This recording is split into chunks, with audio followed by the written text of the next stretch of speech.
सरकारी कर्मचाऱ्यांना भेट. या कर्मचाऱ्यांचे होणार डबल प्रमोशन. तर ते डबल प्रमोशन काय आहे आणि कोणाचे प्रमोशन होणार आहे ते आपण पाहूयात. तर खूप वर्षापासून कर्मचारी प्रमोशनची वाट पाहत आहेत.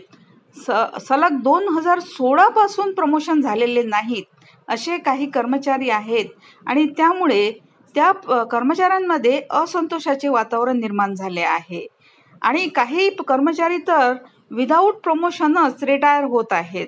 त्यामुळे त्या कर्मचाऱ्यांना निराशा येत आहे. त्यामुळे त्यांच्या कामावर सुद्धा परिणाम होत आहे. तर काय आहे प्रमोशनची स्थिती? सरकारी या अंदाजानुसार जवळपास 1.25 लाख जागा विविध विभागात रिक्त पडल्या आहेत. सरकारचा असा विचार चालू आहे की ज्या खुल्या जागा आहेत त्यामध्ये कर्मचाऱ्यांना पदोन्नती देण्यात यावी. याने काय होईल? कर्मचाऱ्यांचे प्रमोशनचे स्वप्नही पूर्ण होईल आणि ऑफिस मधले कामही झपाट्याने वाढेल. आता कोणते कर्मचारी पात्र असणार याबद्दल पाहूया.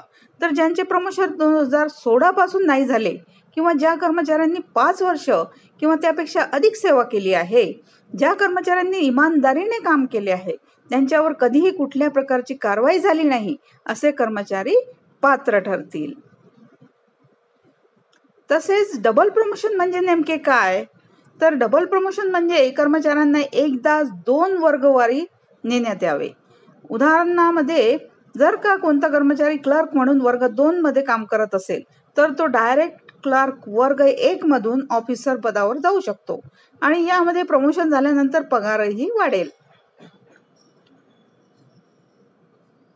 आता पगार किती वाढेल? तर कर्मचाऱ्यांचे प्रमोशन झाल्यानंतर त्यांच्या पगारात चांगली वाढ पाहायला मिळेल. जसे की 15% ते 30% वाढ होऊ शकते. हे पगार तुमच्या पदावर आधारित राहील.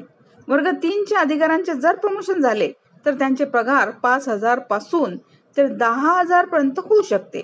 आता वर्ग 2 च्या अधिकाऱ्यांची पगार वर्ग 3 पेक्षा अधिक वाढेल.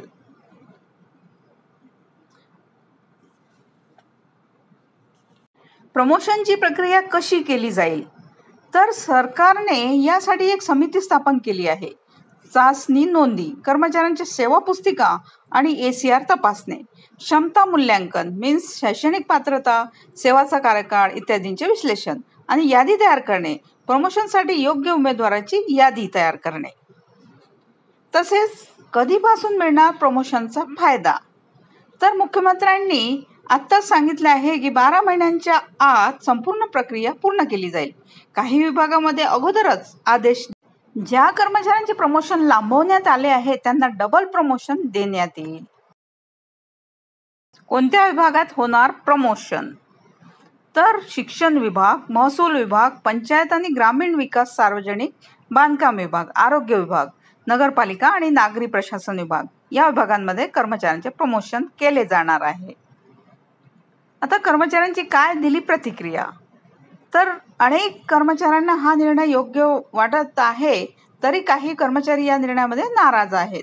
कर्मचाऱ्यांचे म्हणणे आहे की आमच्याबद्दल सरकारने चांगला विचार केला आहे. हा निर्णय एक ऐतिहासिक निर्णय आहे. कर्मचाऱ्यांचे मत आहे की लवकरात लवकर ही प्रक्रिया पूर्ण करावी. थँक्यू.